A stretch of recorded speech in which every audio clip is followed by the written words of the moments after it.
My boy Pantelis, you're always ready, brother. All right, guys, we're here with Mike Drossos from the Anabolic Aliens. That's right. I had to feed him like a steak at like How did you get in here? 10 o'clock. How did you get in here? And run live. We got Pantelis. Pantelis, Yo, what's up, my man? good. Just click on record. Where can people find you? Right where to start. In prison. In Panteliscomedy.com. Everything's there. Everything is there. Pantelis Comedy. All right. Yeah, that's you. A Put little your live. We're gonna have headphones some on, fun. We're gonna shoot the You shit. can see yourself there, so you know if you're in frame. Oh yeah, I feel sexy, man. All right. This is legit. Right. So much more comfortable now. No, since the last time you came, even better. Bro, you know what? I got the lights. I want to talk about that in the podcast. There's so much shit to talk about. By the way, these are Wi-Fi. Yeah. They're just plugged in for power. I control them all from here. I could change the temperature, make them a little bit. Yeah. Holy shit. I love this shit, man. Whoa, this is loud too. Right. Mike's like, what the fuck? Yeah, you can make it louder if you want, but I think it's perfect. My ADD, I can't. Let me see. Holy shit, I can't. This is sick. What? You don't like to hear my voice through this? Oh, you sound so sexy, bro. Right? No, this is mostly, it's never for the guy next to you, though it helps. It's mostly for you.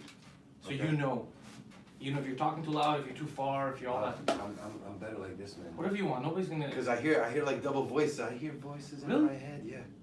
I don't This hear sounds double- great to yeah, me. I love it. I don't know. I got so used to it. I can't do a podcast without having my headphones I on. don't know if it's my dyslexia, my ADHD, my OCD. I hear like voices, all kinds of shit going on in my head. Dyslexia reading? It is. Yeah, but maybe it's listening too. Maybe it's like, the filter's like fucked up. Like, You just don't listen.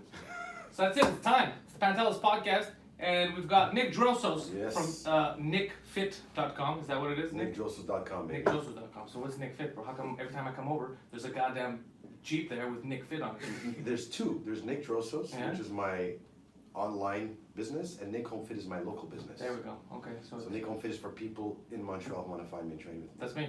That's me, right? And we got Mike Rosa all the way from Boston, the goddamn anabolic alien himself, and they're both here to beat me up. Look at the size of him, man. I know, but he's Huge, yeah. Bro, we went yesterday. I brought him to Tripoli. He ate tzatziki for the first time in his life. How did you like Tripoli? You never been to Tripoli? No. No, we did. No, we the went first last time year, he but I did. never had, what was it called? It's, Sipuro, bro. Sipuro? I thought he was gonna turn You into got Hulk. Yeah, he drank Sipuro. He was like this. He drinks. He's like, bro, my hairs are coming out. Yeah, Goosebumps. that's fucked up. Yeah. And then I'm like, we went on tzatziki. He goes, what's that? I go, you've never had tzatziki? It's No. delicious sauce. Fucking got him tzatziki. He was like, Oh. he was lifting today 2 times more. he ate a steak at like, what time? 8 o'clock. He's like, oh, bro, are we gonna eat after this? I'm like, bro, you just had a fucking steak. I have to slaughter cows so I can feed You you. put him on the Greek diet, it's over. What's the first thing I had at that C2 too? You had to put in for the first time, bro. But obviously, he's not gonna eat all that greasy shit all the time. It's not a common thing for you. I don't even think they sell it in Boston. Good. They're trying not to kill you. So but you liked it, no? Oh, it's delicious, yeah. And it was like the old style with the sliced cheese, like the thick pieces, bro. How was C2? You know what? Like, I mean, it was interesting for us to go. I mean, we got the tickets because they were offered for free as influencers to me and Mike. Yeah. And you know, we heard Valentine Thomas talk, the one who like, she was a lawyer who left her business. The one that's living in like the beach. Yes. Is that real? Because I don't believe her. She's spearfishing. Yeah. I don't know. From what she says, it's real. Now, It looks like she's spearfishing for compliments in every fucking photo. That's what it looks like, right? It's interesting, right? Because we're talking about that with Mike. That's how she's, you know, again, she's supposed to be doing this out of her life. But obviously, let me take away your Instagram. Are you still going to be spearfishing, or are you going to be back home becoming a lawyer and trying to make money? The challenge is actually to be able to do it. If you go and you do it, and you're like, I'm living by the beach, disconnected, but you're still connected. So you know, how realistic is it?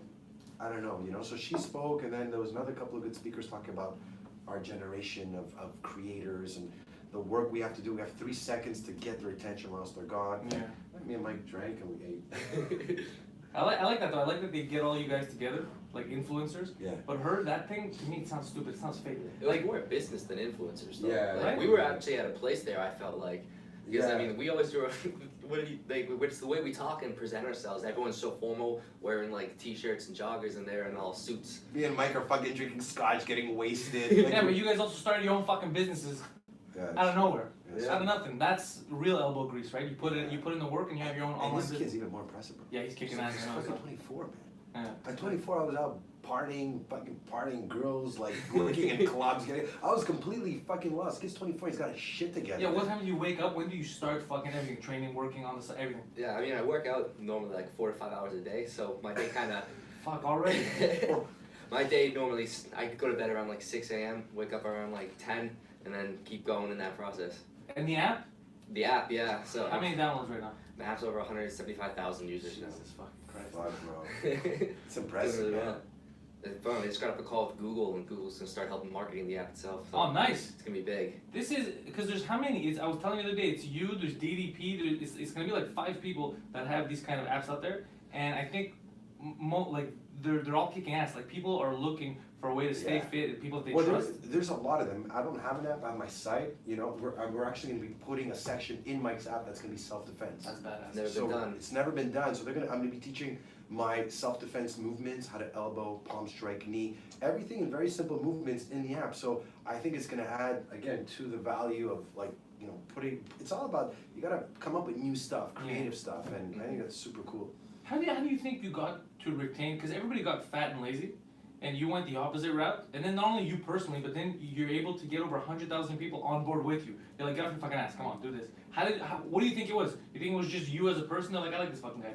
Let me follow. You know, it's actually, before I really got into fitness, I kind of never really found my structure. I was getting in trouble, I had a lot of medical problems, and I kind of never really had a balanced life. And then I got into working out. I did a whole program with my mom, the Insanity Program by Shaun T, and got hooked into fitness, started getting addicted to it. And then I was like, I felt like my whole life changed. I stopped getting as much trouble. My medical conditions were way better. And then I was like, if I can make other people feel the same, I might as well try to do my best to help that, because it helped me save my life. It's fucking similar, man. That's fucking interesting. Yeah, and and then you have the gap, right? I mean, I just think, like, because me and Mike were spending a lot of time together, I think I'm always blown away. And I was with my cousin Perry, we were shooting the shit, and we're like talking, at our age of 20, bro, what the fuck were we doing? You know what I mean? We weren't thinking like this. We're like, so I guess and that's what we talked about too. What's interesting and what's challenging for us is that I grew up in a generation, I'm 42, where social media didn't exist. We did business where you had to look at the guy in the eye, shake his hand, go meet them. Whereas now, like, you know, I went through where, you know, we had beepers and cell phones to, you know, and there's certain stuff that's moving so fast, I can't catch up. His generation is easier. He's so much quicker in all this because they're born into that almost, you know, so. Yeah. And for the apps, like, because you have the site now, and I saw your program. Yeah. Actually, he's showing me some of it. Like, he keeps training me a couple times a week, so I can lose some weight. So I know how that works, right? They'll come in, they subscribe, they get the program, they know what courses to take, and that. For the app, is it something that monitors their performance also? Do they put in, like, their stats, how much better they're doing, and you track it, or is it just the courses? They take it and they're able to access the courses. Yeah, so with the app, basically it's set up as a generator, so you always have a workout based on your customized selections. So whether you work out at home, whether you only have dumbbells, only have a barbell, or you work out at the gym, you can choose your selections, choose what muscle groups you want to work, if you want to do time intervals or sets and reps based on your goals, and then how long you actually want to work out for. It'll generate a workout in 4 clicks for you. Oh, that's fucking good. Yeah, it's a fucking good app, man. That's fucking smart. Yeah, because that's what normally happens. I'll end up places, let's say hotel gyms. Yeah. They don't have the same equipment that I'm doing with you. Yeah. It's like, fuck, what do I do now? I still want to work out this. So I can take the app, say this is what I have available, this is how much time I have. Exactly. Oh, that's fucking Exactly. badass. And then follow along videos, you can follow everything, and then we're gonna put full programming in eventually, but right now it's just, you can save all your workouts, and it's just a ton of options. You literally have on thousands of workouts, and it's a free download. That's a good fucking idea. Yeah, it's fucking awesome, man. When did you think of this? It's been out for 1.5 years now. Okay. And you knew when you were making it, you're like, this is a good idea. You're going with it. I mean, it's just the same premises that got my YouTube channel popular. I make equipment specific and time specific, whatever is most convenient to the person who doesn't really have the time to take away excuses. I like this. When did you meet, how did you guys meet? It's funny, man. We met in LA because we were in the same management company. Okay. And we both dropped that company. yeah, we both dropped it, man. It was like, I think the only good thing that came out of it is that we got to meet and spend like 2-3 days in LA, and man, we freaking partied hardcore. But it's always like that. It's always like oh shit, and you know, like, man, I'm 40, man. Like, I don't have the same energy. Like, he'll go to bed at like 6 when he stayed in Montreal last time. 2 hours later, he's up uploading a video. I was like, yeah, I'm like a fucking zombie, man. I'm like tired. I'm like, Mike, what do you do? He's like, yeah, bro, what's up? I was like, he's He's wired. He's wired, yeah. I mean, I'm like, shit, I need 2 days to recover now. So. Oh, but that kind of work ethic, that's what gets you to the next level. Absolutely.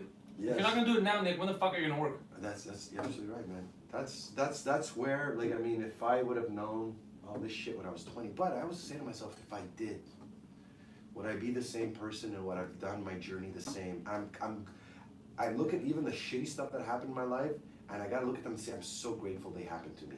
Because it molded me. All it did was school me for later on to make me a better person, where I can get to a point in my life where I can handle pretty much anything. I'm like, I don't break down.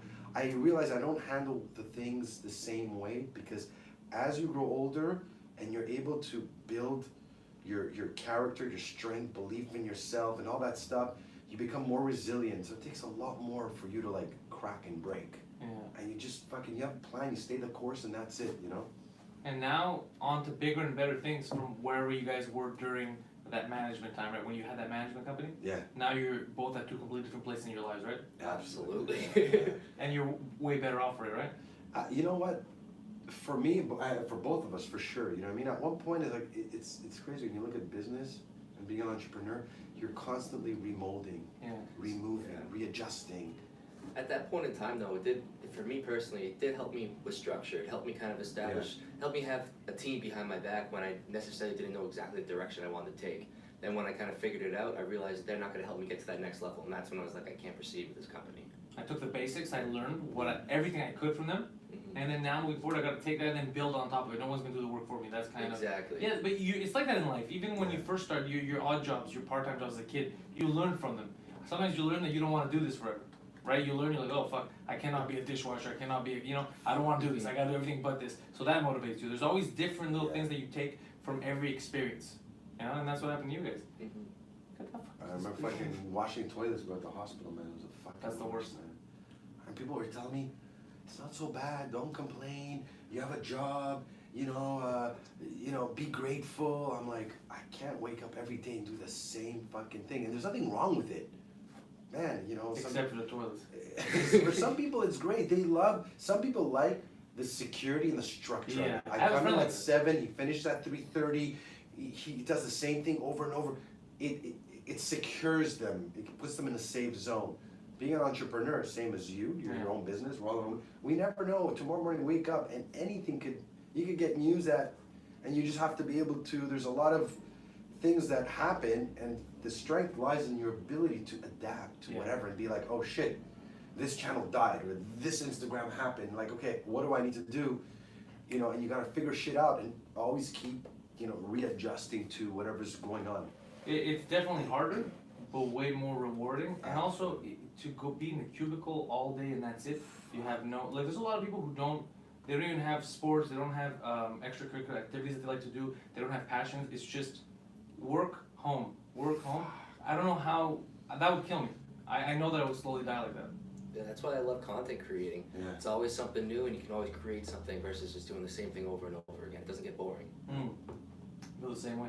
What's fun, and part of what I love the most about doing is taking something that didn't exist and putting something together. It's the same thing with you as a comedian, is coming up with a new show, new jokes, new surprises, something that nobody's ever heard, and you can put it in a way that's heard for the first time, people laughing like, fuck, I created that. You know what I mean? That's the fun part. Yeah, that is the fun part, I guess. So for me, it's always how far I could go past the line. That's the fun part for me. Is that what your thing is? Is how far I could go, but it still has to be funny, right? Because to me, that's the challenge. Because most comedians that understand funny can make jokes. You can make things that are easily made funny. Yeah. It's easy for you to crack a joke. Yeah. But to take something that people don't normally laugh at and to be able to make them laugh at that's the skill. That's where it is. When you trick them and they start laughing, you're like, you see? I fucking got you. You're on board with that. You have those jokes? Oh, of course, yeah. Yeah. It must be daring for you too when you do those? I used to worry a bit more. Now you're like, fuck. I don't give a fuck. You have any controversy from it? Not as much as my friend. My buddy Mike got sued. Yeah, he talked about it. Yeah, Mike Ward was sued. He got sued by the Human Rights Tribunal. He was for a joke that So we had a kid here, he's an adult now. That's it, yeah. They called him Little Jeremy, and he had a medical condition. So his dream was to sing for the Pope, so they had let him sing for the Pope. And then I think it was Celine, he sang with all these people, and he was just a terrible singer. And he looked all fucked up. And Mike made a joke on stage about how the years were going and how everybody hated that kid, but Mike supported him. He's like, you know what, the kid's gonna fucking die, let him do it, let him do it. And he's like, oh, this kid's in the news again, now he's singing for the Pope. And Mike's like, come on, man, this kid's gonna fucking die, like, let him do his thing. And then the years pass, he's like, this fucking kid hasn't died yet. He goes, we've been giving him support, money, what's going on? And then he found out what the kid has. The kid's just fucking, he's ugly. That's his fucking disease. He goes, this is stupid, why did I support this kid? So it was a good joke at the time, it was in French, and it worked very well in French, like the way he said it. And then years later, the mother went and sued him, brought Mike to the Human Rights Tribunal, like saying that he violated the kid's human rights by making fun of him or something like that. But it all got crazy, and then they were trying to charge Mike $40,000 in the beginning. Okay. And now it's with legal fees, it's over $150, I think. He's still fighting? He's still fighting because now he went to the Supreme Court because he lost. Because it's the Human Rights Commission that brings you to the Human Rights Tribunal. So you're gonna lose. It's the same people bringing you. You can't win. So he knew he was gonna lose, but they were just trying to extort him, take money, but he refused. He's like, no, fuck that. I said a joke. Yeah, I'm right? gonna go. And I'm gonna keep fighting. And they came here. It's clear they did it for money. It wasn't the guy was hurt or whatever. The kid even wrote a song called "I Don't Care." Like he does, yeah. But he's just they're trying to cash in on this. But here's what's crazy. That's something the people that fucking judge you. So on that Human Rights Tribunal, there was two of the judges that were trying to get Mike to pay $40,000 for making fun of the kid. They were both found in like child sex abuse scandals. One was a pedophile. Yeah, and another guy paid I think 50 G's to a kid to keep quiet to a family that said he got. It's fucking crazy. So the people that were telling Mike that he's a bad person for writing a joke were fucking kids. Jesus. That's fucking nuts, bro. But it's always them. They're always the first ones to talk shit. Yeah, but imagine karma. Imagine the universe. How it's like, oh, while they're in the process, that comes out. How crazy is that? Wow. Fuck. And all he did was, and the joke was good too. Like, cause that's all. The kid's he's alive. He's a grown man. He went to the heavy metal festival. They let him sing. He's fine. He just needed some money because nobody's gonna buy these garbage albums. Is that right? Oh fuck. Yeah. And what are you working on now? Me personally, Yeah. apart from two pods, so I have the news show, This Just Thing, I do with Phil on YouTube. I have this podcast, I have 2 Drink Minimum. What else am I doing? Oh, Pantelis Live every Sunday. Oh, cool. And the stand-up, writing for comics. I heard him on stage, it was fucking right, man. I gotta see that. It's true, you came to see me at the club, man. You had a good time. You were a little surprised, you had never seen me in my element. No, that's it. And it's actually cool when you get to see people, when you meet them and you get to meet them in their element. It's really cool. It's different. Like, I mean, that's what we're talking with Mike with social media. Like, people see us, you see somebody on social media, and then when you meet them, you wonder, are they really that person? You know what I mean? And you're either going to be disappointed, you're going to be like, fuck, he's really like that guy you see. And that's fucking cool when you see that. Because you meet these people on social media, a lot of them, it's a bullshit life. It's a bullshit life. Fake oh, world, you know what I mean? I've met? Fuck. You can tell pretty quickly if someone's real or fake in person. Oh yeah, right away. Yeah, and you can, And you know what's fucked up is last year you guys were hanging out. You remember this?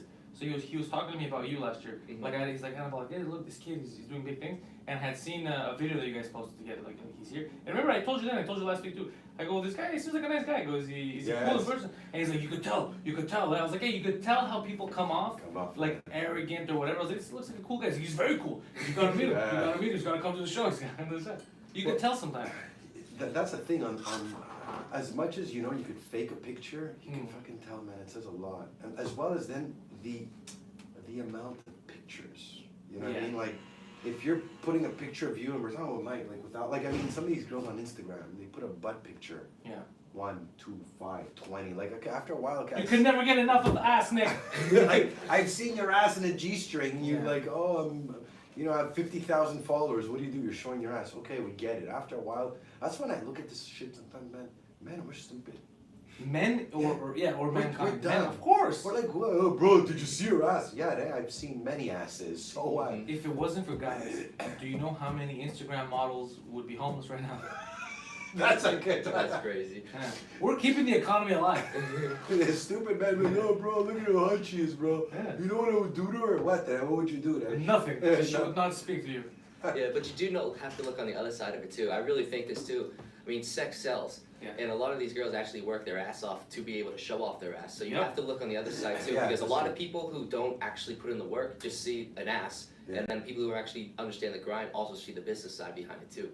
But I think, like, to me, I look at it like, what are you, I always, when I look at anybody's post or what they do, it's like, you know, what are you giving back to society? How are you helping? You can't think of it that way anymore, I think. Well, I agree with you. You should try to give something back to society, because now it's so hard to measure that. Because when you look at it from just from the outside, you're not giving anything to society. But at the same time, there's gonna be people that are looking at those photos that, like, I don't know, incels or whatever, that don't talk to women, can't see women. You know what I mean? And then that's the first time, like, they could see a body that they like and they feel aroused or whatever. It's the only chance they're gonna get. That's all they're gonna see. That's the fucking creepy messages they're gonna send. That's it. In real life, they're gonna stay away from women, right? So they are doing kind of a service. You know, they're giving these guys something. But in general, if it wasn't something that we wanted, they wouldn't be able to monetize it. It's something people want to see. Even women want to see beautiful women or beautiful men. People in general, you want to look at someone good looking.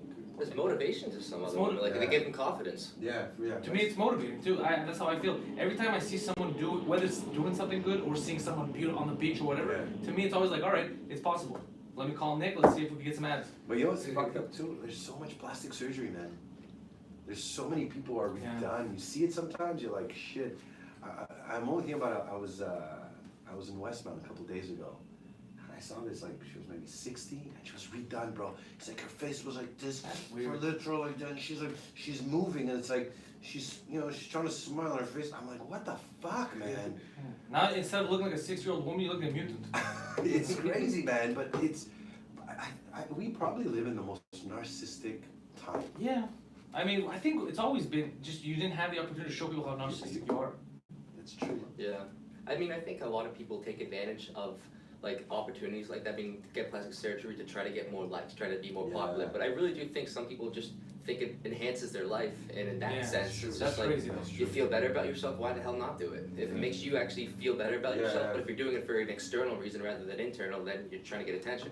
But if you're trying to get attention and that's what gives you validation, you know where you're fucked? Because everybody in this room uses social media for business. I gotta sell comedy, I want people to come to shows, watch the stuff. You guys need to show people what you can do so they can sign up, so they can come see you in person, all that stuff. But if you're just doing it for likes, at one point your ass is gonna sag.